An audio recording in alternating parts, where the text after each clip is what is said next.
Good evening, everyone. I'm just hoping that I'm perfectly audible to everyone. Please, anyone can confirm it once so that I'll get a clear picture. Yeah. Am I perfectly audible? Sentan, can you please confirm it once? Okay. Yeah. Thank you, Sumit. So this is all about our chemistry session in which we have covered two topics as of now. Now, today I'm going to discuss the topic number 3, that is metals and non-metals. I'm just hoping that you guys have already read from the NCERT what exactly we are going to cover in this. तो जैसा नाम आपको suggest कर रहा है metal and non metal. So first of all if I am talking about the weightage, तो आपको दिख रहा होगा आउट ऑफ 25 मार्क्स आपका 4 मार्क का चांस है कि आपका मेटल एंड नॉन मेटल्स पे आ सकता है. यानी कि एक अच्छा वेटेज है. तो इसके अकॉर्डिंगली हमें हर चीज को अच्छे से क्लियरली पिक्चराइज करके चलना पड़ेगा कि किस चैप्टर का वेटेज हमने कितना रखा है.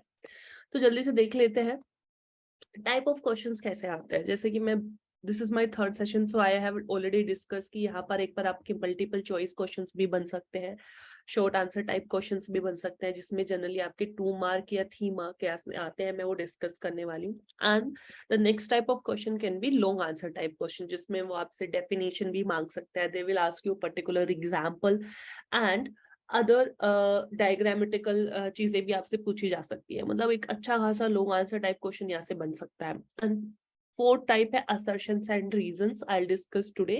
And the last one very interesting, जो मेरा पर्सनल फेवरेट है, क्योंकि इसमें आपको केस स्टडीज में काफी सारा ट्विस्टिंग क्वेश्चंस आने के चांस रहते हैं, इसलिए इसको भी अच्छे से करना बेहद जरूरी है. That is case study type based questions.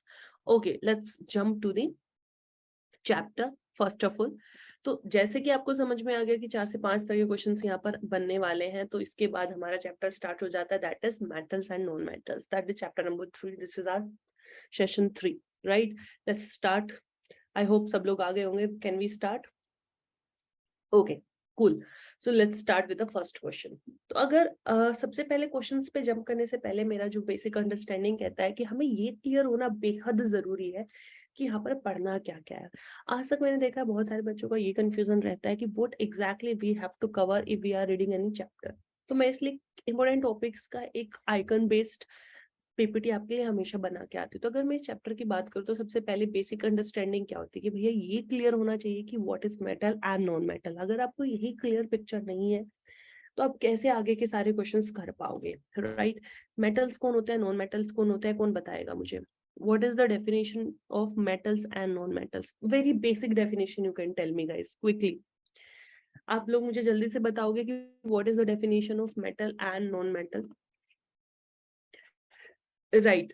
Basically देखो, metal are those who provide the electron. बहुत बेसिक कहानी है कि मेटल्स जो होते हैं वो एलिमेंट्स होते हैं जो कि हमें इलेक्ट्रॉन्स प्रोवाइड करते हैं, जो सॉलिड इन स्टेट होते हैं, हार्ड होते हैं, उनके high melting and boiling point होते हैं.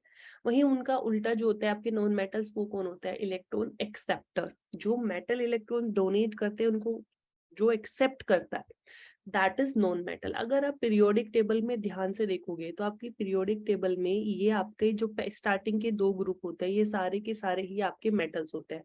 एक का नाम एल्कली मेटल है और एक का नाम एल्कलाइन अर्थ मेटल है, अगर तुम पीरियोडिक टेबल की बात करो. वहीं अगर ये पूरा आप देखो, ग्रुप नंबर 13 से लेके, यहाँ पर मेरा ग्रुप नंबर 13 है, 13 से लेके अगर आप 18 तक की बात करें तो ये आपके आ जाते हैं नॉन मेटल. 18 तो बल्कि आपका नोबल गैसेस की तो बात ना ही करें, मतलब 13 से लेके 17 तक के ग्रुप आपके नॉन मेटल्स के ग्रुप होते हैं. जनरली ये इलेक्ट्रॉन एक्सेप्टर होते हैं. तो ग्रुप नंबर 1 एंड 2 आपके डोनर होते हैं जिनको मेटल्स बोलते हैं. जनरली यहाँ पर भी आपके हैं, आई मीन ग्रुप नंबर 3 से लेके 12 तक के भी मेटल्स होते हैं, बट उनकी कहानी थोड़ी सी डिफरेंट है. मैं इसको जब पीरियोडिक टेबल कराने वाली हूँ then I will explain each and everything over there. तो basically the basic definition of metal and non metal can be: metal are the elements who can easily donate the electrons and non-metals are the acceptors, right. Now अब ये तो हमें clear हो गया picture की metals and non metals होते कौन है. अब next point is their properties. उनकी अगर प्रॉपर्टीज की बात करें, अब प्रॉपर्टीज में 2 प्रॉपर्टीज आती है, एक फिजिकल प्रॉपर्टीज होती है और एक आपकी केमिकल प्रॉपर्टीज होती है. फिजिकल प्रॉपर्टीज में हम पढ़ेंगे कि जैसे मेटल जो होता है वो हार्ड इन स्टेट होते हैं, उनकी एक पर्टिकुलर शेप होती है, वो क्रिस्टल में मिलते हैं, उनके high melting and boiling point होते हैं, कलर है या नहीं है, ये सारी चीजें आपकी फिजिकल प्रॉपर्टीज में आती है। Density, shape. आपकी केमिकल प्रॉपर्टीज क्या होती है, जब उन मेटल्स या नॉन मेटल्स को हम किसी दूसरे एलिमेंट के साथ रिएक्ट करते हैं, जैसे मेटल की रिएक्शन विद एसिड, मेटल की रिएक्शन विद बेस, मेटल की रिएक्शन विद वाटर। तो basically all chemical reaction based properties are chemical properties, right guys. Now अब मेटल्स की प्रॉपर्टीज तो समझ लिए, लेकिन अब जो नेक्स्ट इस चैप्टर का मुझे की पॉइंट लगता है वो होता है मेटल का एक्सट्रैक्शन। कि अगर मेटल के ओर्स हमारे पास है, जैसे different different bauxite ores, neighbour ores, ऐसी बहुत सारी ओर्स होती है, उनमें से मेटल को रिफाइन करना, मेटल को एक्सट्रैक्ट आउट करना, यानी कि प्योर फॉर्म में लेके आना, क्या मेथड यूज करते हैं, क्या तरीका, क्या मैकेनिज्म होता है एक्सट्रैक्शन का। एंड लास्ट है कोरिजन। क्यों, व्हाई, देखो ये आपने चैप्टर 1 में भी किया था कोरिजन के बारे में, बट यहाँ पर हम डिटेल में करने वाले, क्योंकि we are talking about metals. तो मेटल्स का ही सबसे ज्यादा रस्टिंग, जैसे आयरन के केस में आप देखते हो होता, तो ये अपने आप में काफी अच्छा और बड़ा टॉपिक है इस चैप्टर के अंदर। दैट इज वाई मेरा जो मुझे लगता है फोर्थ टॉपिक जो आपको बहुत अच्छे से आना चाहिए वो आता है आपका कोरिजन। कोरिजन क्या होता है, उसको प्रिवेंट कैसे करते हैं, ये सारी चीजें हम यहाँ पर कवर करने वाले हैं with the form of questions, right. Let's move ahead, देखते हैं आगे क्या है इसमें। तो let's start with a multiple choice question. अगर आप पहला क्वेश्चन देखोगे, ये कह रहा था metal which is liquid at room temperature. आपके पास 4 ऑप्शन है और आपको बताना है। जनरली जो मेटल्स होते हैं वो हमारे सॉलिड इन शेप होते हैं, बट अगर हमें ये फाइंड आउट करना है कि यहाँ पर लिक्विड कौन होगा, तो you have 4 option. Tell me quickly guys, what will be the correct answer, tell me.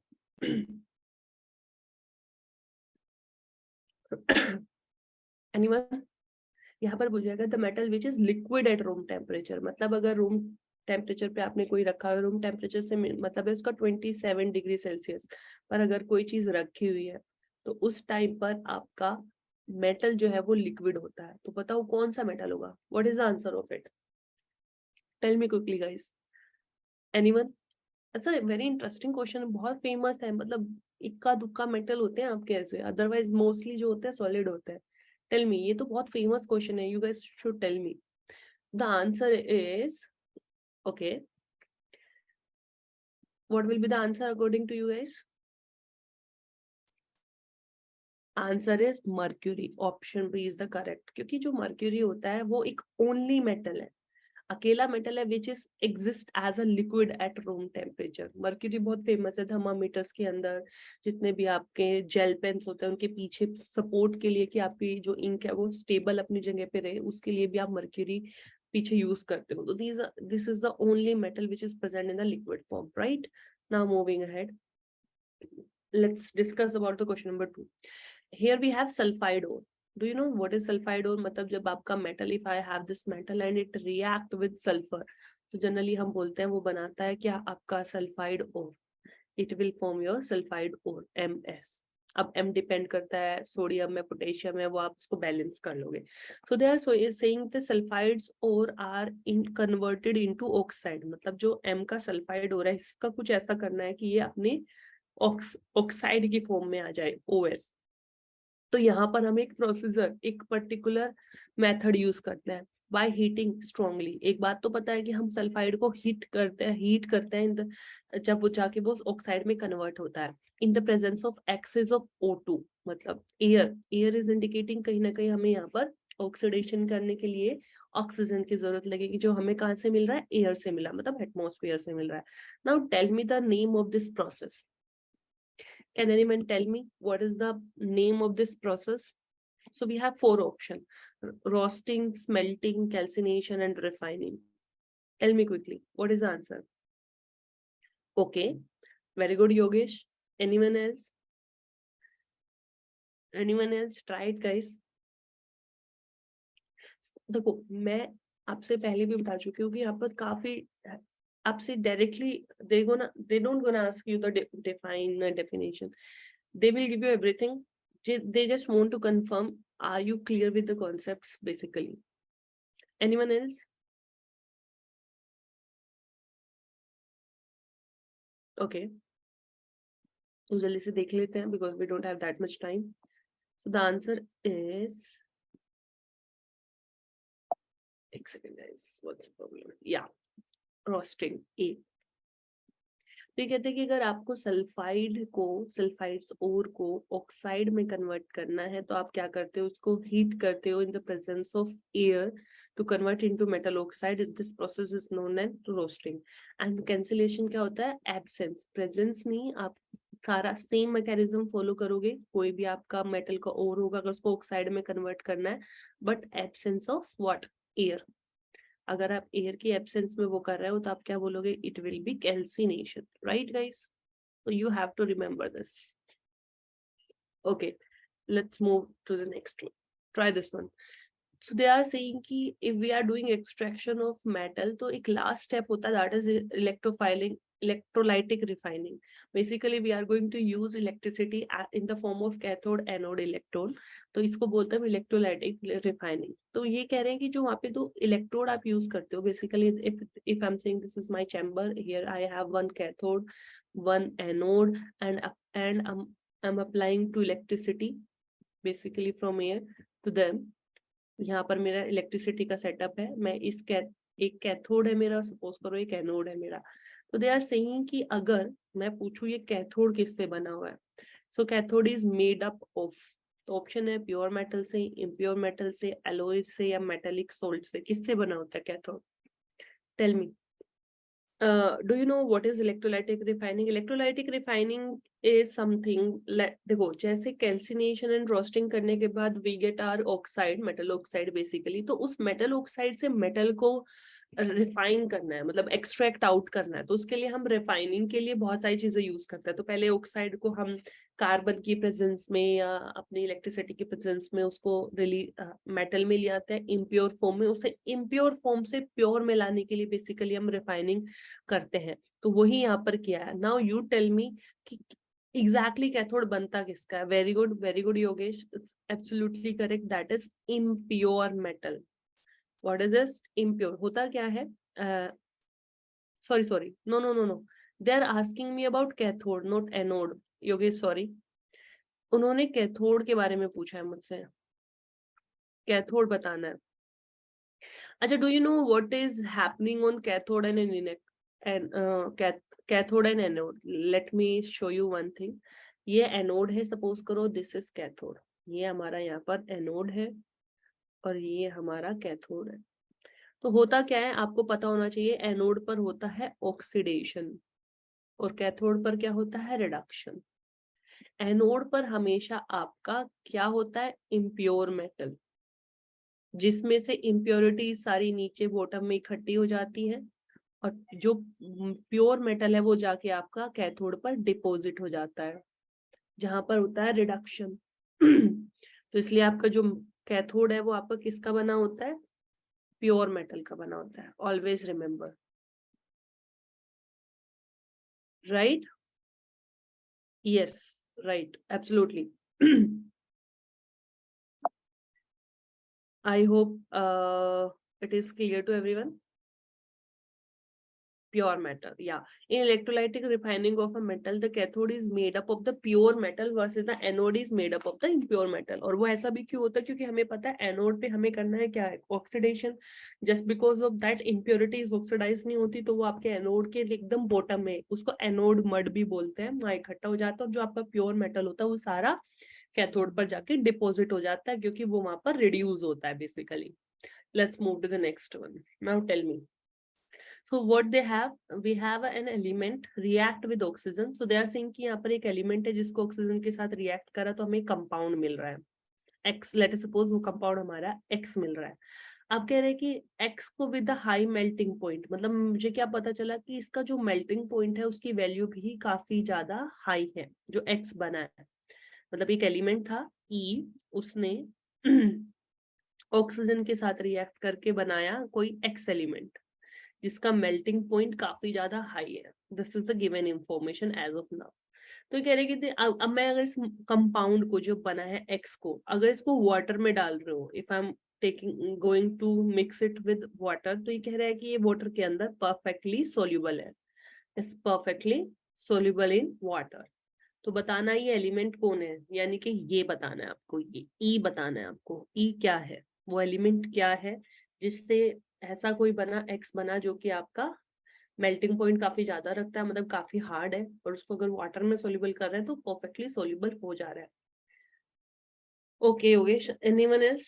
So, the basic understanding of this is saying कि कहीं ना कहीं वो first of all एक metal होने वाला है, because metal के oxide ही काफी ज्यादा hard होते हैं. That is why they have very high melting point. Okay. But metal की चॉइस हमारे पास क्या, ये नहीं होगा, आउट हो जाएगा. सिलिकॉन भी नहीं होगा, आउट हो जाएगा, क्योंकि metalloid question arise between these two, iron and calcium. Now I just simplified 4 option out, in which 2 has been eliminated as of now. Anyone else?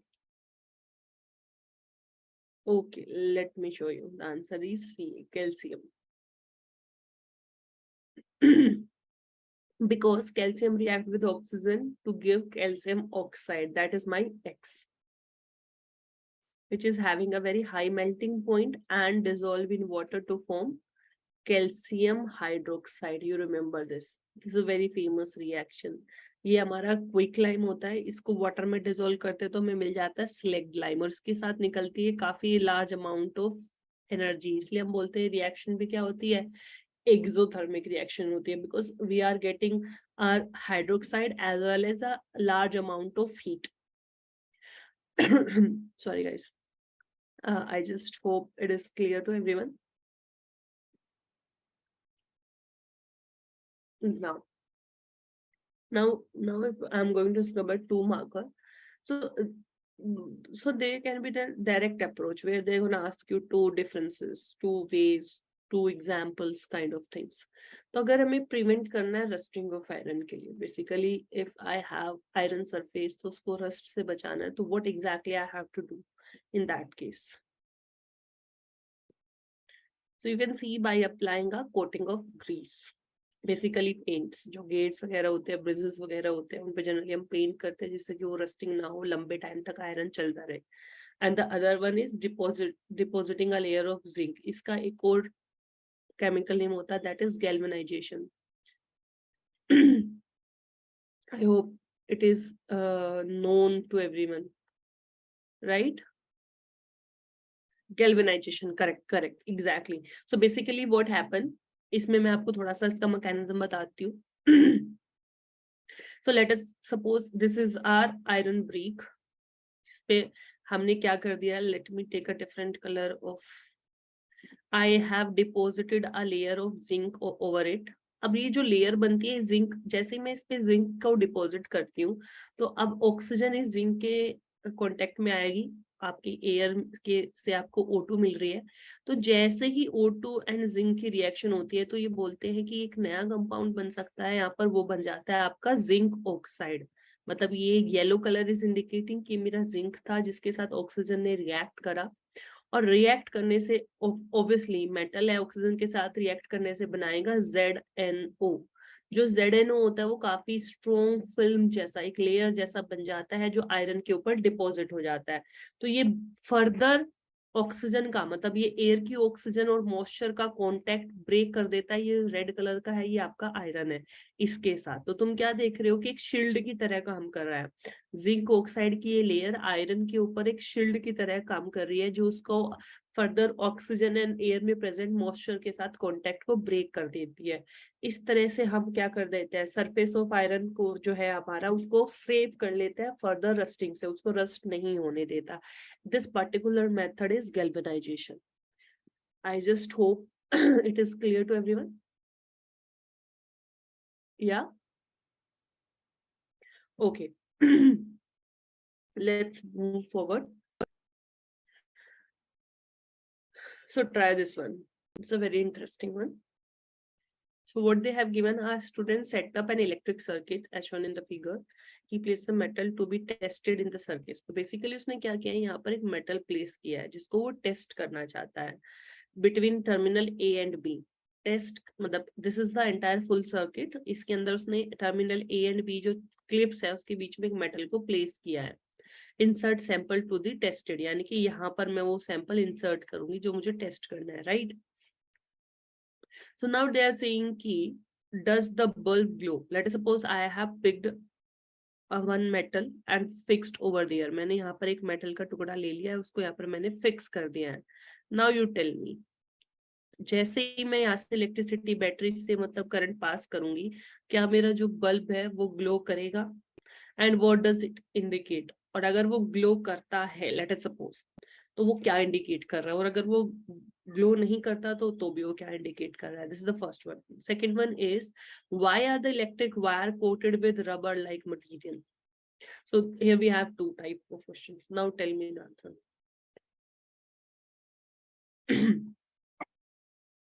Give it a try, guys. So this is all about metal. Metal की basic properties आपको यहाँ पर बतानी है. Okay, Yogesh. And why is it so? If you are saying it will glow, तो इससे क्या indicate हो रहा है?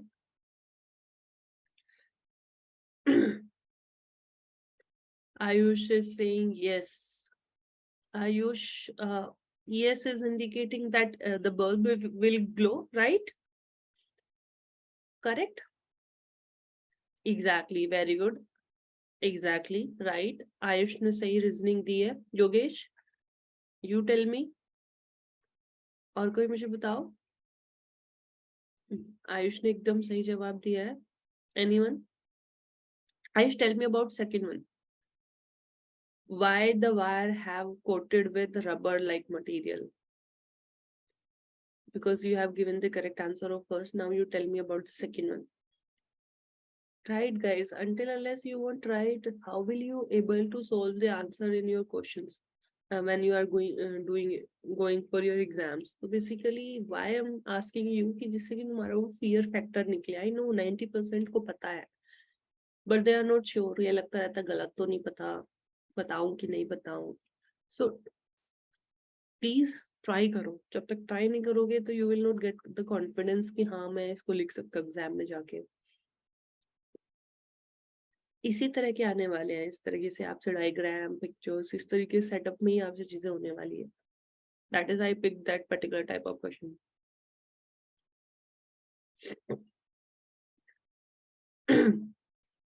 एनीवन? ओके ओके, चलो देख लेते हैं क्या हो सकता है इसका answer. Yes, the bulb will glow. This indicate that metal is a good conductor of electricity. Ayush ने आंसर एकदम सही बोला था, योगेश ने भी सही बोला था.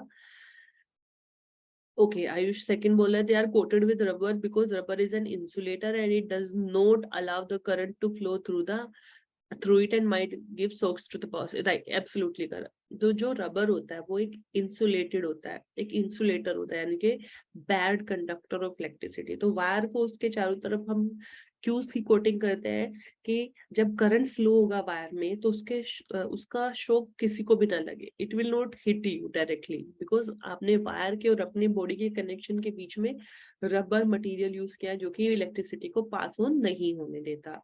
Absolutely correct. वंडरफुल. ओके, चलिए, तो आयुष ने एकदम सही जवाब दिया अब तक. Let's move to the next one. Now try this one. So एक क्वेश्चन देखो, यहाँ पे मैंने और बना के क्वेश्चन बनाया कि अगर 2 मार्कर में वो ऐसा कुछ भी आपसे पूछ सकते हैं. एक तो बहुत सिंपल है कि एक in the electrolytic refining of metal M what would you take as anode और कैथोड, जो हम पहले भी डिस्कस कर चुके हैं कि हम इम्प्योर मेटल जो होता है अपना एनोड लेते हैं और थिन स्ट्रिप जो लेते हैं मेटल की, प्योर मेटल की, वो हम कैथोड लेते हैं. अब जो तीसरा क्वेश्चन यहाँ पे राइज होता है वो इलेक्ट्रोलाइट क्या ले, तो कहते हैं कि इलेक्ट्रोलाइट हमेशा उसी मेटल का सोल्ट सॉल्यूशन लेता है. Like if I am saying कि मैंने कॉपर लिया है, कॉपर का इम्प्योर मेटल तो हो जाएगा मेरा एनोड और प्योर मेटल हो जाएगा मेरा कैथोड, और कॉपर का ही हम सोल्ट सॉल्यूशन लेंगे, जैसे CuSO4 कॉपर सल्फेट का ही हम वहां पर सॉल्यूशन ले लें जो नीचे जिसमें दोनों इलेक्ट्रोड डिप होंगे. इस तरीके का आपसे क्वेश्चन पूछा जा सकता है, या फिर 2 मार्कर में वो ऐसा भी पूछ सकते हैं. It's a very interesting question, go through with it. क्या कह रहा है कि both calcium and magnesium are heavier than water. हमें पता है कि जो कैल्शियम और मैग्नीशियम होती है उनकी डेंसिटी ज्यादा होती है वाटर से, बट तब भी वो वाटर की सरफेस पे फ्लोट करता है. क्यों?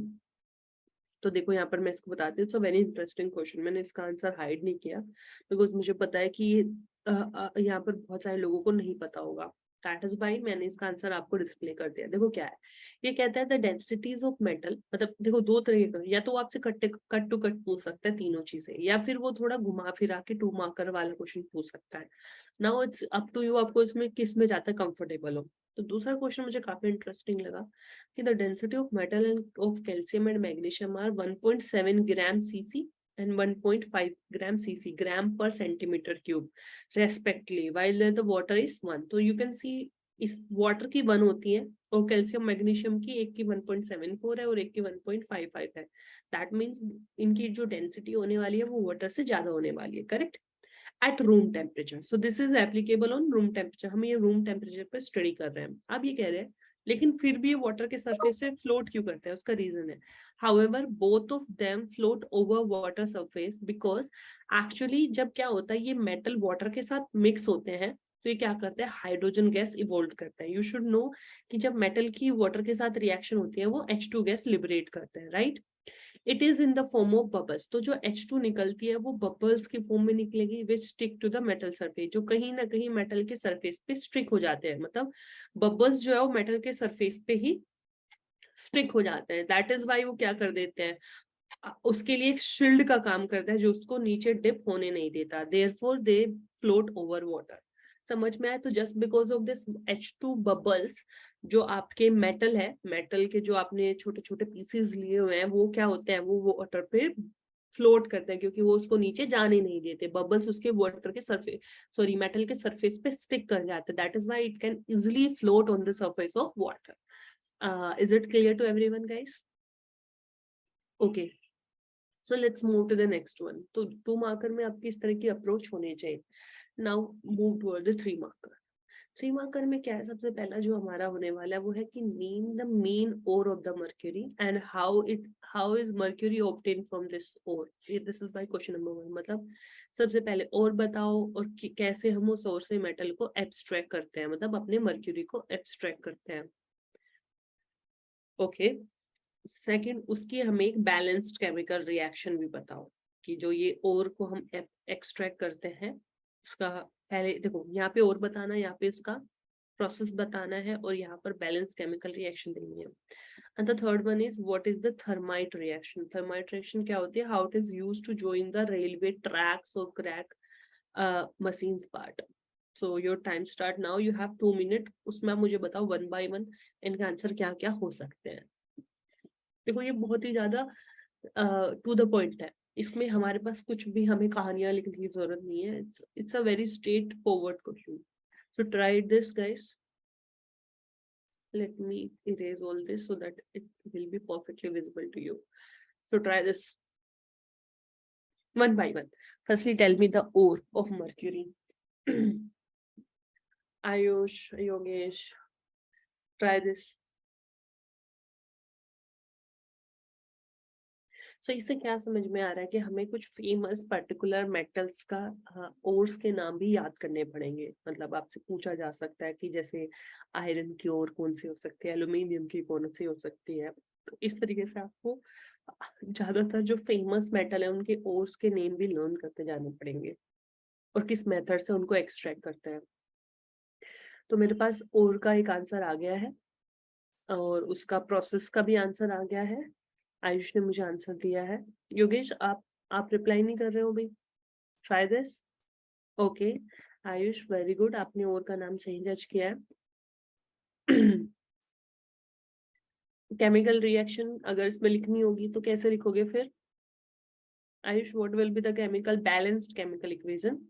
ओके वेरी गुड, तो बेसिकली यू आर सेइंग कि हमारे पास मर्क्यूरी का सल्फाइड होगा। Okay okay wonderful. And what about third question? What is thermite reaction? Try this last one. और कैसे ये एक एप्लीकेशन है रेलवे ट्रैक्स या जितनी भी क्रैक्ड मशीन्स होती है उनको वेल्ड करने में, बेसिकली उनको जॉइंट करने में, राइट। या I got it Ayush, wonderful. Okay anyone, I will show you the answers, don't worry, जिसको नहीं आ रहा है Just wait for 1 more minute. I just want जो answer कर रहा है at least they can try.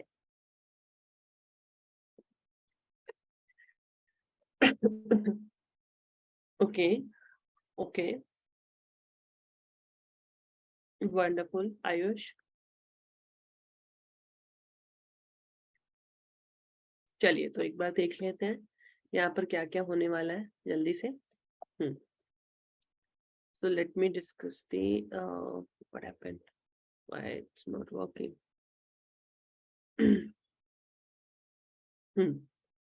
So you can see, so name of the main ore of the mercury is cinnabar. cinnabar का जो फॉर्मूला होता है वो आपका होता है आपके AgS से. तो जनरली क्या करते हैं, मर्क्यूरी को, आपको पता है सल्फाइड ओर का हमने अभी पढ़ा था, उसको हम रोस्ट कर देंगे यानी कि उसकी रिएक्शन O2 से करा देंगे, हीट करते वो आपका फाइनल प्रोडक्ट आपको क्या देगी, Ag. तो दे आर सेइंग कि जो मर्क्यूरी होता है आपका वो सिनेबर मतलब विल बी द मेन, और उससे रोस्टिंग के थ्रू हम उसको प्रोड्यूस कर सकते हैं. Correct guys, right. अब उसके बाद तो पहला आंसर ये हो गया, दूसरे का आंसर आपका ये हो गया. तीसरे का आंसर क्या है कि थर्माइट रिएक्शन. तो थर्माइट रिएक्शन होती क्या है, जनरली होती तब है कि जब आप एल्यूमिनियम की रिएक्शन एक आयरन की ओर से कराते हो. जनरली Fe2O3 आयरन ऑक्साइड जो हमारा होता है, इससे आप एल्यूमिनियम की रिएक्शन कराते हो, उसको हीट करते हो. तो क्या होता है, इससे आपको मिल जाता है, आपको एल्यूमिनियम जो होता है वो आयरन से ज्यादा रिएक्टिव होता है, तो उसको डिस्प्लेस कर देता है ऑक्सीजन के साथ, सीधा रिएक्शन. Fe2O3 की रिएक्शन जब हम एल्यूमिनियम से करते हैं तो आप देखोगे कि उसने आयरन को डिस्प्लेस कर दिया और अपने यहाँ बना लिया Al2O3. तो जो ये आयरन आपको मिला है यहाँ पर, दिस आयरन, ये आपको मोल्टेड स्टेट में मिलता है. मोल्टेड मतलब लिक्विड स्टेट में, लिक्विड आयरन आपको मिलता है क्योंकि इतना ज्यादा हाई टेम्परेचर होता है. अब इस लिक्विड आयरन को आप कहाँ यूज कर सकते हो, वेल्डिंग के लिए. जितने भी रेलवे ट्रैक्स जो कि आयरन के बने होते हैं उनमें जो क्रैक्स आ जाते हैं वो बीच बीच से टूट जाते हैं, तो स्पेस को फिल करने के लिए हम ये मोल्टन मतलब मेल्टिंग आयरन को यूज कर सकते हैं. तो आई जस्ट होप ये सबको क्लियर हुआ होगा. थर्माइट रिएक्शन क्या है बेसिकली, थर्माइट्स इज इंडिकेटिंग कि आयरन को हीट करना. बेसिकली दिस इज इंडिकेटिंग कि आप यहाँ पर क्या करते हो, आयरन को हीट करते हो उसके ओर को, so that you can get molted iron. Right, right. Yogesh is also correct, Ayush is also correct. या वंडरफुल. तो ये आपको काफी क्लियर है कि एग्जैक्टली यहाँ पर क्या होने वाला है. Now moving towards the next one. Try this one, guys. It's a very interesting question and very famous. Let me know कितने लोग कर पाते हैं. ये कह रहे हैं कि अगर एक मेटल है मेरे पास E, okay, let me select the pen. ये कह रहे हैं कि यहाँ पर हमारे पास एक मेटल E है which is stored under kerosene. मतलब आप उसको जब स्टोर करते हो, मतलब रखते हो, तो हमेशा केरोसिन के अंदर डिप करके रखते हो. ये कह रहे हैं कि अगर इसका छोटा सा भी, when a small piece of it left open in the air, अगर आपने गलती से भी उसको ओपन एयर में रख दिया है तो क्या कर लेता है, इट कैचेस फायर. वो फायर को कैच कर लेता है, मतलब उसमें आग लग जाती है. Simple story. When the product formed it is dissolved in water. मतलब जो प्रोडक्ट यहाँ पर बना, मतलब वो आप छोटा सा पीस आपने एयर में रखा तो उसमें वो बर्निंग करने लगा, बर्निंग करने के बाद एक प्रोडक्ट बनेगा. कह रहे उस प्रोडक्ट को अगर हम वाटर में डालते हैं तो वो क्या हो जाता है, तो ये वाटर में डिसॉल्व हो जाता है. और देखा क्या गया कि वो रेड लिटमस को ब्लू में कन्वर्ट हो जाता है. जो सॉल्यूशन बना वाटर का, उस प्रोडक्ट का जो सॉल्यूशन बना, उसने रेड लिटमस पेपर को ब्लू में क्या कर दिया है, कन्वर्ट कर दिया. Now you have to tell me the name of the ई केमिकल रिएक्शन बतानी है जो वो एयर में एक्सपोज होता है और वाटर में डिसॉल्व होता है, दोनों. और उसके बाद बताना है explain the process by which the metal E is obtain from its molten chloride. मतलब उस मेटल का, उस एलिमेंट का जो क्लोराइड होगा, दैट इज ECl. ई मुझे नहीं पता अभी क्या है. कह रहा है उससे अगर मुझे फिर से ई को लेके आना है तो मैं क्या रिएक्शन करूंगा, वो रिएक्शन भी मुझे बताओ. It's a very interesting question. Let me. Okay, Ayush is correct. Okay, wonderful, Ayush. Absolutely correct. Okay. Try the other one. You have told me the answer of first and second. Now try the third one. Ayush, Yogesh, and any other. Try this. You have 2 minutes. 2 minutes के बाद I'll discuss ये answer. I hope question सबको clear होगा, क्योंकि मैं बहुत slow slow जा रही हूँ, एक एक स्टेप्स आपको बता रही हूँ कि एग्जैक्टली हुआ क्या है। Now you should tell me कि क्या होने वाला answer. Okay, very good Ayush. Ayush आपको काफी अच्छे से चैप्टर क्लियर है, ये मैं समझ पा रही हूँ। ओके योगेश, आपने आंसर नहीं किया अभी पूरा। Tell me the answer. चलिए लिख लेते हैं। So it will be the answer कि जो आपका मेटल है, जो अवेलेबल इंफॉर्मेशन है उसके हिसाब से वो सोडियम रहा हो, क्योंकि सोडियम को ही हम केरोसिन में डिप करके रखते हैं। ऐसा क्यों, कोई बता पाएगा कि क्यों हम सोडियम को केरोसिन में डिप करके रखते हैं?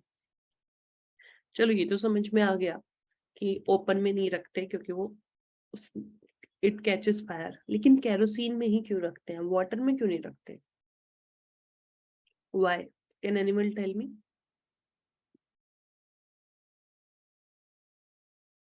No problem, Yogesh, no problem. Okay.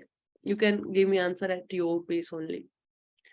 So my question is कि सोडियम को ही क्यों केरोसिन में, what is the need behind it? हम उसको किसी और में क्यों नहीं डिसॉल्व करते हैं? Why I prefer kerosene only?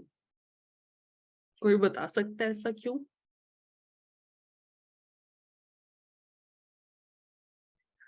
The reason is कि जो आपका सोडियम होता है is highly reactive. Right, right. It even react with water vigorously and catches fire. मतलब एक स्टोरी समझ में आ रही है कि ये चाहे वाटर हो चाहे एयर हो, इनके क्योंकि ये बहुत ज्यादा रिएक्टिव है तो इन सबके साथ रिएक्शन कर लेता है। लेकिन जो केरोसिन होता है वो आपका एक नॉन पोलर सॉल्यूशन होता है, सॉल्वेंट होता है, यानी कि उसका और सोडियम का रिएक्शन नहीं हो पाता। दैट इज वाई दो डिफरेंट लोग जो एक दूसरे के साथ बिल्कुल भी रिएक्टिव नहीं है, तो वो एक दूसरे के लिए स्टोरेज की तरह यूज किए जा सकते हैं।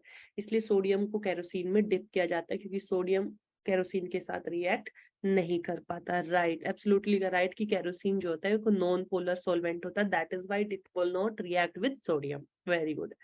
तो सेकंड का क्या है, तो रिएक्शंस बतानी है। तो रिएक्शन आप देखो पहले, सोडियम की रिएक्शन अगर ऑक्सीजन यानी कि एयर से करते हैं तो बनाते हैं सोडियम का ऑक्साइड, राइट। अब इस सोडियम के ऑक्साइड को जो बना, इन्होंने बोला कि वो वाटर में डिसोल्व किया तो उसने बनाया सोडियम का hydroxide, that is NaOH। So I hope it is also clear. Now moving towards the third one.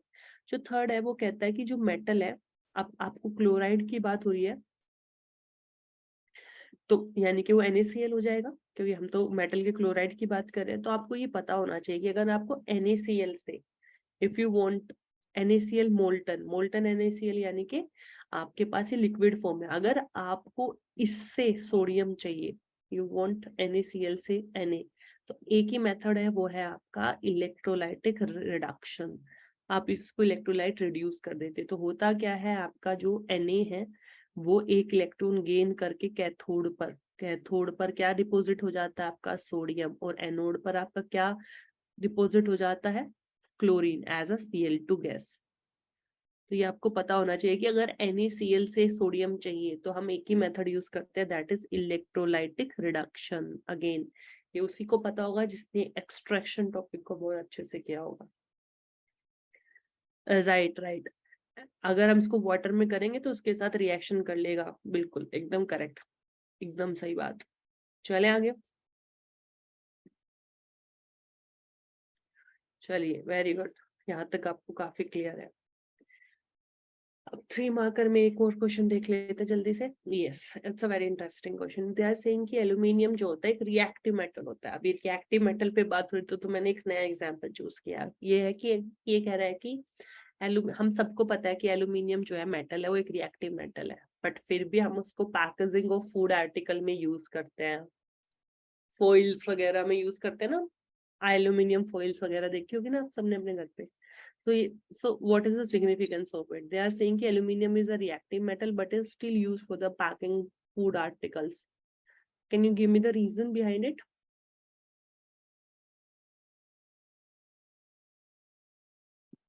Try this one, guys.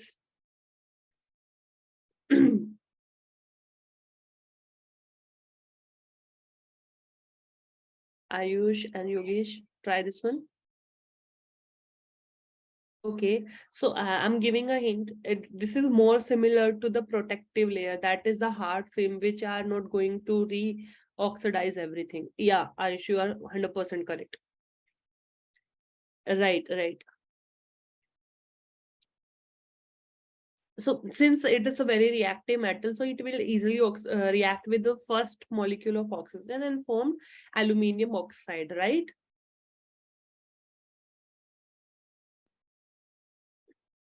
Anyone?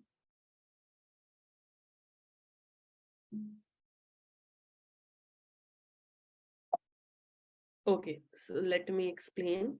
Just give me 1 second. Yeah. So they are saying that aluminum is strong and cheap metal, right? It is why I'm using this particular, that is why we are using as a packaging material as of now, right? Because it's easily available and it's very economically possible and economically feasible metal, I must say, right? That is why I mentioned cheap metal, and it's also a good conductor of heat, right? This is a very basic properties of aluminium, but it is highly reactive. But हमें ये भी पता होना चाहिए कि ये reactive भी है.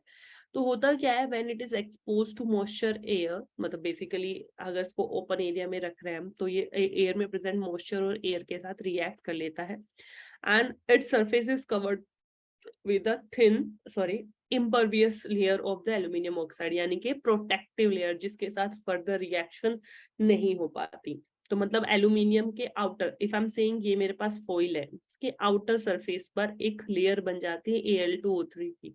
Al2O3 की ऊपर के जो सरफेस के मॉलिक्यूल है एल्यूमिनियम के, वो O2NH2 के साथ रिएक्ट करके एयर में प्रेजेंट मोस्ट एयर के साथ रिएक्ट करके एक लेयर बना लेता है Al2O3 की. This layer does not allow moisture. अब जो फर्दर अगर फिर से मॉइस्चर आएगी तो वो उसको एल्यूमिनियम के साथ या फ्रेश मेटल के साथ रिएक्ट नहीं करने देती. तो वी कैन से कि this layer protect the metal underneath from the further damage और कॉरोजन, राइट? और ये लेयर ऐसी होती है कि जो inert होती है. Inert बोले तो it will not react with food item as well, and thus the after the formation of this protective layer, that is Al2O3, aluminium become resistant to corrosion, यानी कि वो किसी के साथ ना तो react करेगा ना खुद के साथ रिएक्शन होने देगा. It is because of this reason that although aluminium is highly reactive metal is used for the food packaging. तो अब आप इसको जब, क्योंकि एक इनर्ट लेयर पूरे एल्यूमिनियम पे बन गया है, इनर्ट इंडिकेटिंग कि अब ये किसी और के साथ रिएक्शन यहाँ पर नहीं करेगा, तो हम अपना फूड आर्टिकल्स भी इसके अंदर इजिली पैक कर सकते हैं. So it is clear to everyone? I sure correct? तो ये भी किसी if I am not wrong 2018 के क्वेश्चन पेपर में पूछा हुआ है. Now tell me various method of preventing 5 marker में, मतलब आपको बताना है कि how we can prevent the rusting of iron. So at least give me 4-5 method. Tell me guys. So I have already given paint कर सकते हैं, grease, right, and galvanisation layer of zinc. इसके अलावा और क्या हो सकता है? So I have given already 2. So tell me 2 or 3 more through which we can prevent rusting. You have 2 minutes, guys. You can easily type in your chat box so that I get the answer.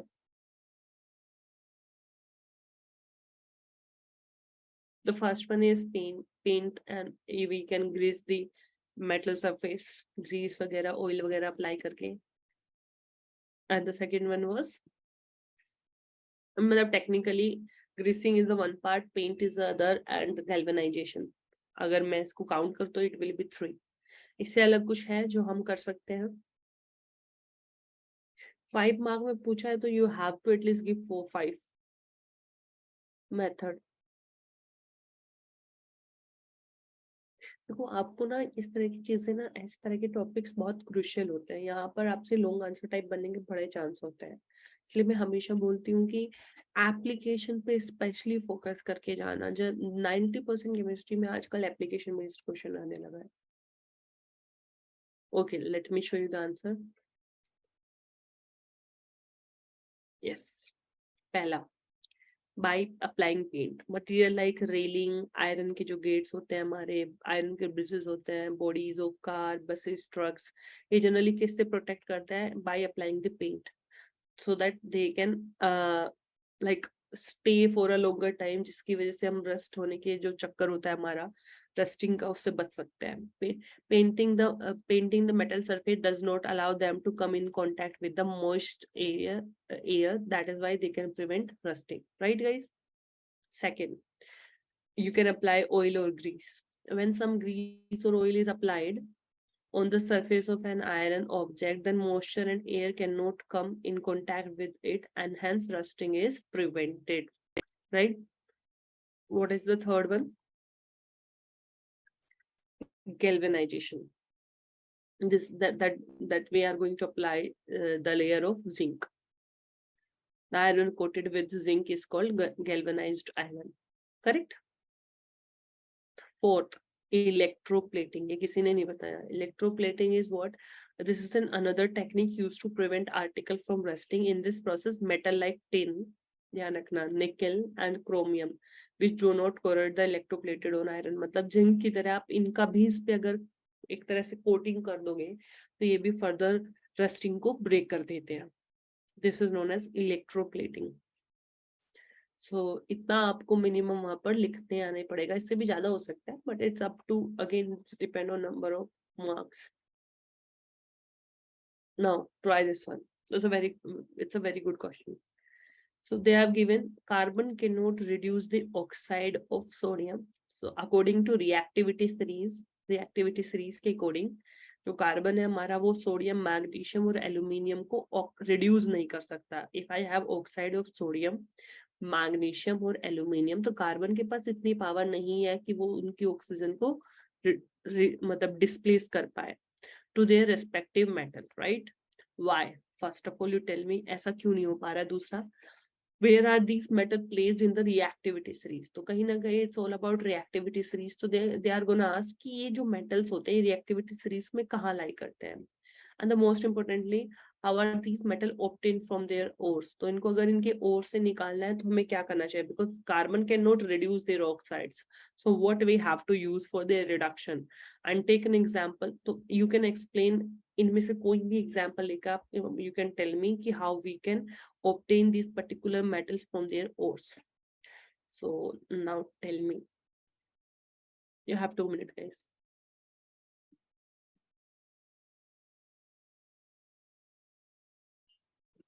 I have explained it, the problem. Now you have to tell me the solution.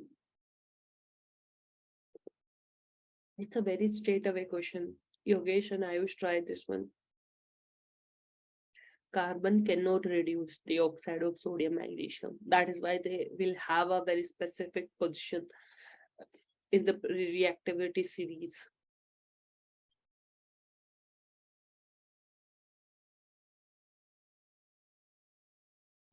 Okay.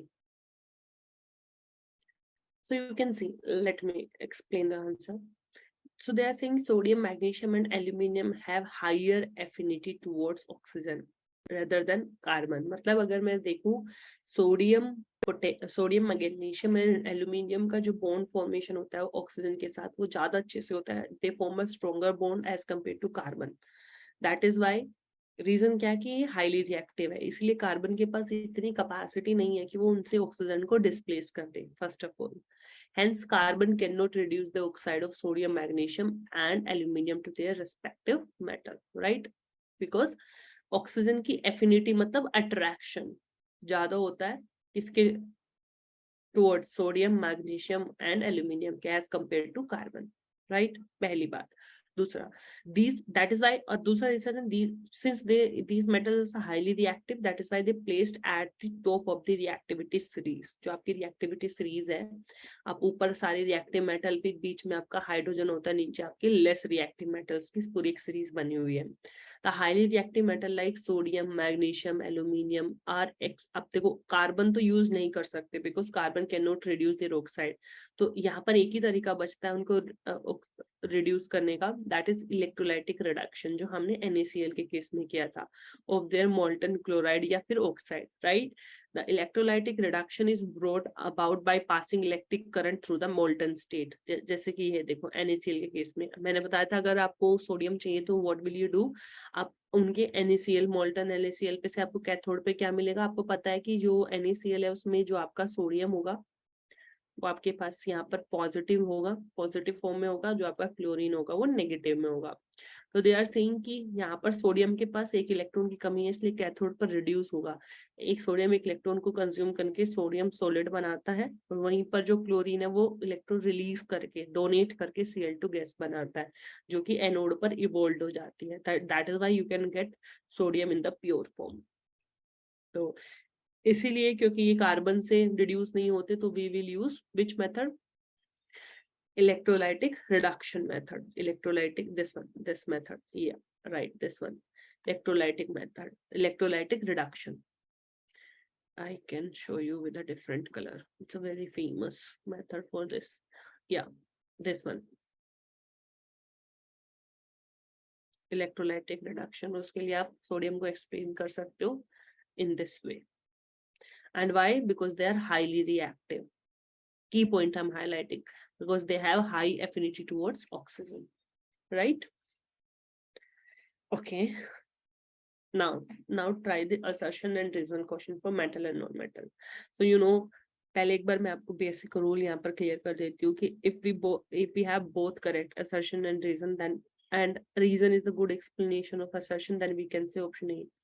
Option B क्या होगा, assertion reason true है, but they are not the actual explanation of each other, that is why we can say it will be B. और अगर assertion true है और reason false है, then we can say it will be C, and D उल्टा हो जाएगा आपका, assertion is false and reason is true. Now let's discuss some questions. So in question number 1, what we have, assertion is saying कि ionic compound and solids are somewhat hard. हमें पता ionic compound जैसे NaCl is an ionic compound, क्योंकि आपको पता है एक metal sodium ने क्लोरीन को इलेक्ट्रॉन दिया है, that is why it will B positively, metal non metal react करते हैं ना ऐसे, एंड ये हो गया नेगेटिवली। तो प्लस माइनस की वजह से there will be electrostatic force of attraction, इनके बीच का जो फोर्स ऑफ अट्रैक्शन होगा वो काफी स्ट्रॉन्ग होगा। तो that is why they are saying कि ionic compound and ionic compound are solid, और कहीं ना कहीं अपने आप में हार्ड भी होते हैं। तो कहीं ना कहीं असर्शन हमारा क्या हो गया, true.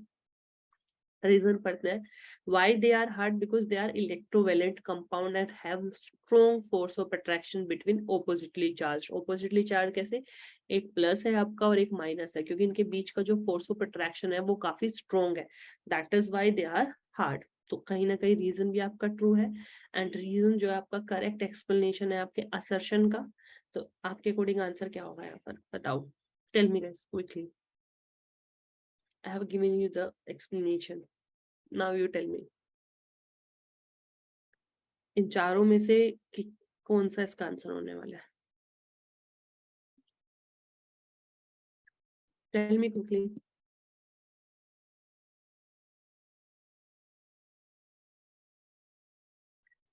You guys have to try. What will be the answer of A? First question.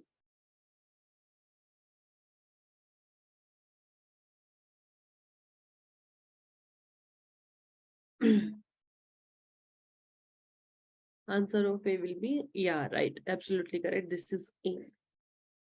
This is A, because assertion is true, reason is true, and reason is the correct explanation of assertion, right? Let's move to the second one. Try this one. Assertion is saying that iron is found in the free state in nature. Is it true? And they are saying कि iron is a highly reactive element. तो ये तो एक दूसरे के बहुत contradictory है, कि अगर ये रिएक्टिव है तो ये फ्री स्टेट में नहीं मिलना चाहिए, और अगर ये फ्री स्टेट में मिलता है तो ये रिएक्टिव नहीं होना चाहिए, तो कोई एक तो गड़बड़ में है। तो असर्शन इज फॉल्स, ध्यान रखना, आयरन बहुत ही ज्यादा रिएक्टिव होता है, रीजन इज ट्रू। तो किस कैटेगरी में चला जाएगा, असर्शन आपका फॉल्स है और रीजन आपका ट्रू है, तो your answer will B D, right. D था ना वाला ऑप्शन। अब थर्ड वाला, ionic compound have high melting and boiling point, right? A large amount of energy is required to break the strong interionic attraction in ionic compound, absolutely correct, क्योंकि इनके बीच के force of attraction strong होते हैं, that is why they are very hard, और hard है तभी उनके high melting and boiling point होता है। तो ये भी ट्रू है और ये भी ट्रू है, और एक दूसरे का एग्जैक्ट एक्सप्लेनेशन भी है, that is why answer will B A, correct. Ayush, Yogesh, do you have any doubt? If you have any doubt, please let me know. Now tell me fourth. They are saying कि silver become black in color when exposed to atmosphere, यानी कि silver पर अगर rusting हो रहा है, silver का अगर सॉरी कॉरिजन हो रहा है तो ब्लैक कलर का हो जाता है। एंड ऐसा क्यों हो रहा है? क्योंकि सिल्वर है वो रिएक्ट करता है H2S गैस के साथ, तो बनाता है Ag2S, silver sulphide, which is black in colour. Now you tell me, is it correct और नॉट? क्या होने वाला है इसका आंसर?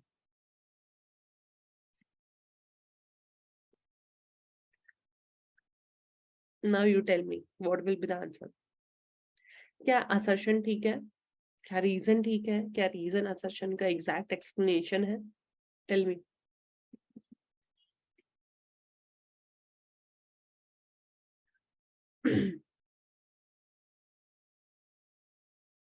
Tell me guys.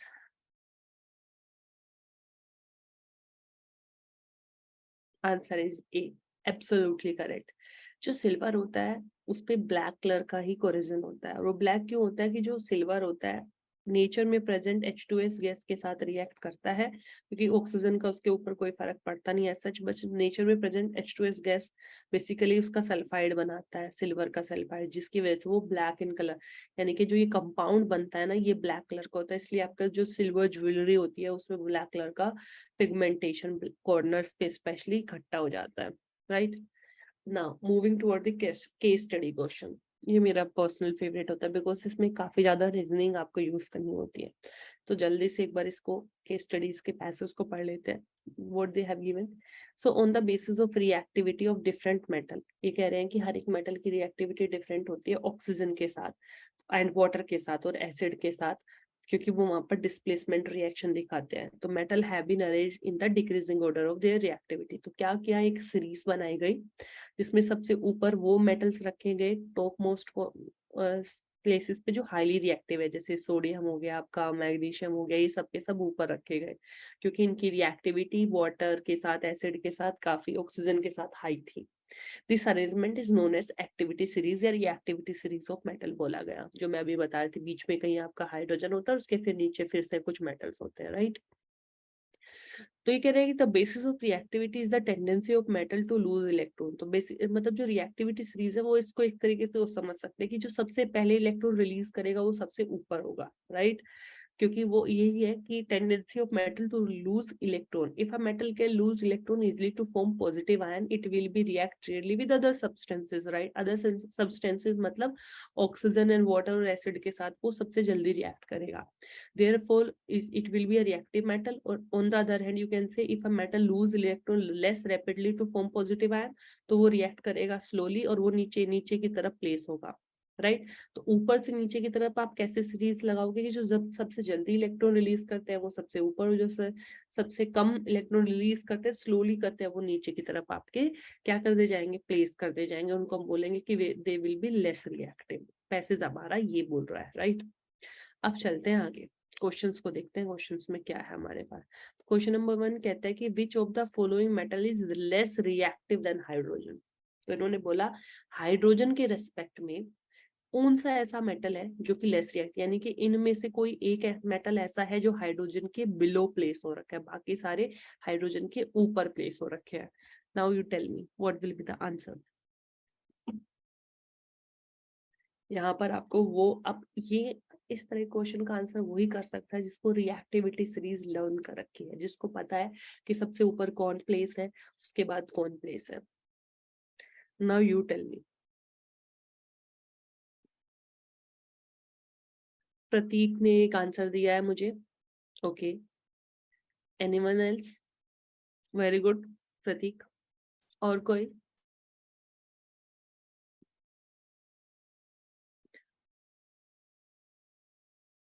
आपको कितने लोगों को यहाँ पे रिएक्टिविटी सीरीज आती है पहले ये बताओ, ईमानदारी से बताना, टेल मी वेरी ऑनेस्टली। कितने लोग हैं जिनको पूरी रिएक्टिविटी सीरीज लर्न है? अगर नहीं है तो आज जाके सबसे पहले वो ही लर्न करनी है। अब 100% श्योर वहां से क्वेश्चन तो जरूर आएगा। तो देखो यहाँ पर आपको ये पता होना चाहिए। Late me show you the answer, just give me one second guys. Answer is A, copper, because ये सारे के सारे जो है वो हाइड्रोजन से ज्यादा रिएक्टिव है। ये सारे हाइड्रोजन से ज्यादा रिएक्टिव है, तो यानी कि they can easily displace hydrogen from water. मतलब अगर जिंक, मैग्नीशियम और लेड की रिएक्शन वाटर से कराते हैं तो वो वाटर से H2 रिलीज करते हैं, यानी कि उसको डिस्प्लेस कर देते हैं। कॉपर एक ऐसा है जो हाइड्रोजन से नीचे प्लेस होता है, वो वाटर से H2 गैस को रिलीज नहीं कर पाता। तो your answer is A. Is it clear to everyone guys? अब अगला, now tell me the second question. Which of the following element is not present in stainless steel? देखो सोचो, पैसेज में कहीं मिक्स्ड एलोइज के बारे में, मिक्स मेटल्स एलोइज के बारे में बात ही नहीं है। Now they have asked the question about stainless steel. तो स्टेनलेस स्टील एक एलोय है, यानी कि वो मिक्सिंग ऑफ मेटल से बना है। तो ये पूछ रहे हैं इनमें से कोई एक एलिमेंट ऐसा है यहाँ पर जो कि स्टेनलेस स्टील में यूज नहीं होता। नाउ यू टेल मी कौन सा है चारों में से। इससे क्या पता चल रहा है कि आपको एलोइस की मिक्सिंग के बारे में पता होना चाहिए कि किस किस को मिक्स करके बनते हैं।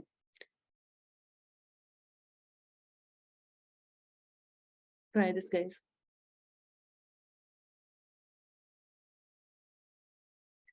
Okay, Prateek, very good.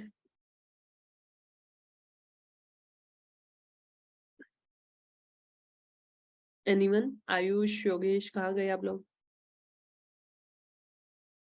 Try this. So let me show you the answer. Okay, I'm waiting, I'm waiting. Okay, मेरे पास एक आंसर आ गया है प्रतीक का। और कोई?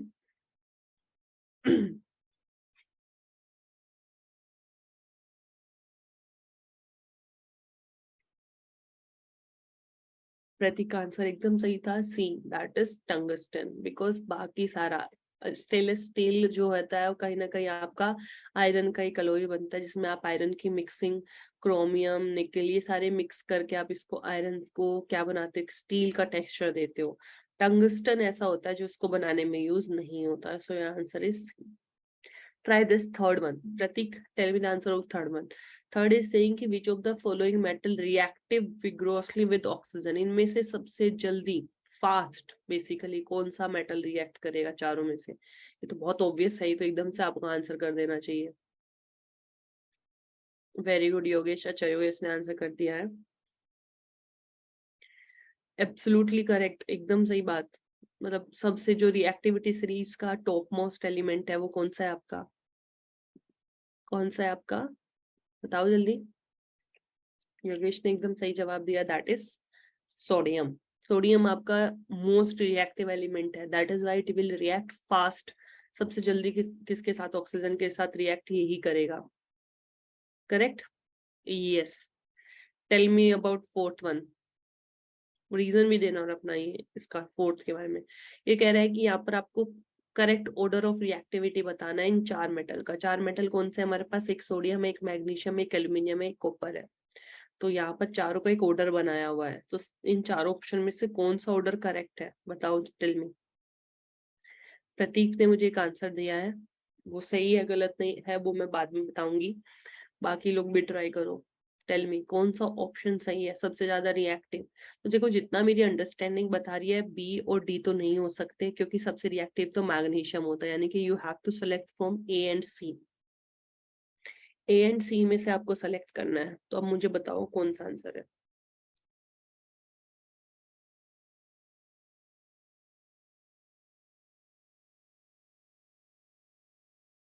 ओके योगेश, योगेश ने मुझे एक आंसर दिया है, प्रतीक ने मुझे एक आंसर दिया है। Very good, very good. यानी कि आपको रिएक्टिविटी सीरीज का एक बेसिक आइडिया लग गया है। So answer is A only. सबसे ज्यादा आपका कौन, मैंने आपको बताया था, आपके सबसे ज्यादा रिएक्टिव होते हैं ग्रुप नंबर 1 एंड 2 के एलिमेंट। फिर उसके बाद आपके ग्रुप 13 में कुछ एलोइज होते हैं, जैसे एल्यूमिनियम जो है, ये भी एक मेटल है, ये भी आपका काफी अच्छा खासा है। उसके बाद आपका कहीं कॉपर आता है। कॉपर तो इनफैक्ट आपका हाइड्रोजन के भी नीचे आता है।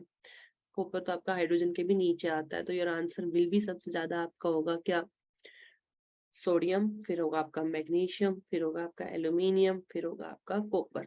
ये आपके रिएक्टिविटी सीरीज का ऑर्डर है। Absolutely correct guys. तो ये हो गया। अब ये और ट्राई करो, लास्ट क्वेश्चन है, ये थोड़ा ट्राई करो। ये कह रहा है कि यहाँ पर hydrogen gas is not evolved when a metal react with nitric acid. ये कह रहे हैं कि कुछ केसेस में ऐसा देखा गया कि हाइड्रोजन गैस नहीं निकलती जब एक मेटल को नाइट्रिक HNO3 के साथ रिएक्ट किया जाता है। इट इज बिकॉज, ऐसा क्यों, क्योंकि जो HNO3 है वो एक स्ट्रॉन्ग ऑक्सीडाइजिंग एजेंट है। It oxidise the hydrogen produce to water, यानी कि जो हाइड्रोजन वहां से निकलती है वो उसको भी ऑक्सीडाइज करके किसमें कन्वर्ट कर देता है, वाटर में। इसलिए आपको दिखता है कि वहां पर H2 रिलीज हुई नहीं, and it self get reduce, और अपने आप को क्या रिड्यूस कर लेता है, N2O या NO या NO2 गैसेस में।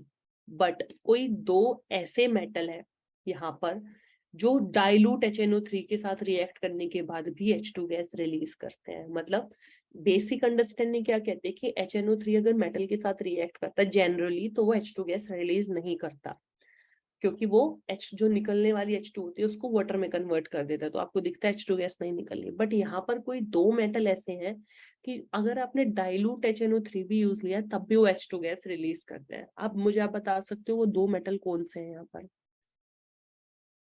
ओके, प्रतीक ने मुझे एक आंसर किया है।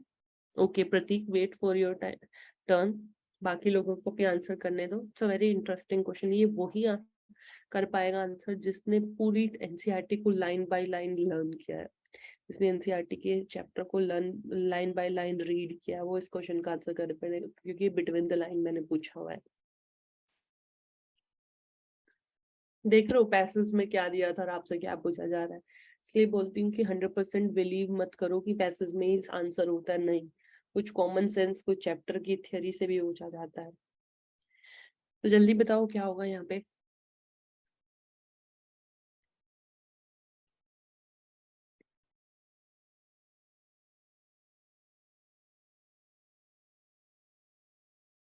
एनीवन? प्रतीक ने मुझे एक आंसर दिया, Yogesh, Ayush, you tell me. और कोई है जिसको इसका आंसर आ रहा है? Okay, let me show you the answer. एक second guys. So your answer will be C, magnesium and Mn। ये दो मेटल ऐसे होते हैं जो HNO3 के साथ रिएक्ट करने से H2 गैस रिलीज करते हैं, जबकि हमारे पास डाइल्यूट HNO3 है। Always remember this, Mg and Mn। तो हमने क्या क्या कवर किया? हमने मेटल नॉन मेटल की बेसिक डेफिनेशन, उनकी प्रॉपर्टीज, मतलब वो वाटर के साथ रिएक्ट करते हैं, एसिड के साथ रिएक्ट करते हैं तो क्या रिलीज करते हैं, आपस में रिएक्ट करते हैं तो क्या बनाते हैं, पॉजिटिव नेगेटिव आयनिक बॉन्ड बनाते हैं। एक्सट्रैक्शन का डिस्कशन किया, और फिर एक्सट्रैक्शन में ना ये सारी चीजें आपको पता होनी चाहिए। रिएक्टिविटी सीरीज के हिसाब से तो एक्सट्रैक्शन होता है ना, कौन किसको डिस्प्लेस करेगा, कैंसिलेशन, रोस्टिंग, रिफाइनिंग, जिसमें हमने कार्बन किया, इलेक्ट्रोलाइटिक रिफाइनिंग की बात करी है, ऑरिजिन और उसकी प्रिवेंशन मेजरली आपका यहीं से आने वाला है। आप पिछले 10 साल के अगर सैंपल पेपर भी उठा के देखोगे तो यही है वो की टॉपिक्स जहां से क्वेश्चंस आते हैं। अब ये रहा, ये अगर आपको इसका रिकॉर्डेड सेशन देखना है, आपको बाद में लगे कि मैं जल्दी से एक रिवाइज कर लेता हूँ, तो मेरा ये रिकॉर्डेड सेशन आपको कहाँ पे मिलेगा? आप अपने एस्पिरेशन पे जाना, जहाँ पे आपको एक यूजर आईडी और पासवर्ड मिला होगा, साइन अप करने के बाद उसको लॉगिन करोगे। जैसे ही आप लॉगिन करोगे आप पहुंचोगे इस पेज पे, यहाँ पर आपको क्लिक करना है बोर्ड हेल्पलाइन में। जैसे आप बोर्ड हेल्पलाइन में जाओगे तो वहां पर आपको ये सारी चीजें मिलेगी, रिकॉर्डिंग, लिंक ऑफ सेशन, आपके जो लाइव सेशन होने वाले हैं उनके link, mock paper, daily worksheets, model answer कैसे होने चाहिए, क्या आपको लिखना चाहिए, वो सब आपको यहाँ पर मिल जाएगा। ई क्लासेस जो है ये आपको सारी रिकॉर्डिंग्स एंड ऑल यहाँ पर मिलेगी। तो यहाँ जाके आपको मेरे से इसका रिकॉर्डेड सेशन भी मिल जाएगा। सो आई होप कि आज का सेशन सबको इंटरेस्टिंग लगा होगा और कुछ क्वेश्चंस आपने करे होंगे। अगर नहीं करे हैं तो इससे आपको क्लियर पिक्चर क्रिएट हो गया होगा कि आपको क्या लर्न करना है अब इस चैप्टर से specially. So good luck for your exam and do the very best. Okay guys, thank you everyone. Do let me know in your Telegram group if you have any doubt regarding this chapter. Okay, yeah.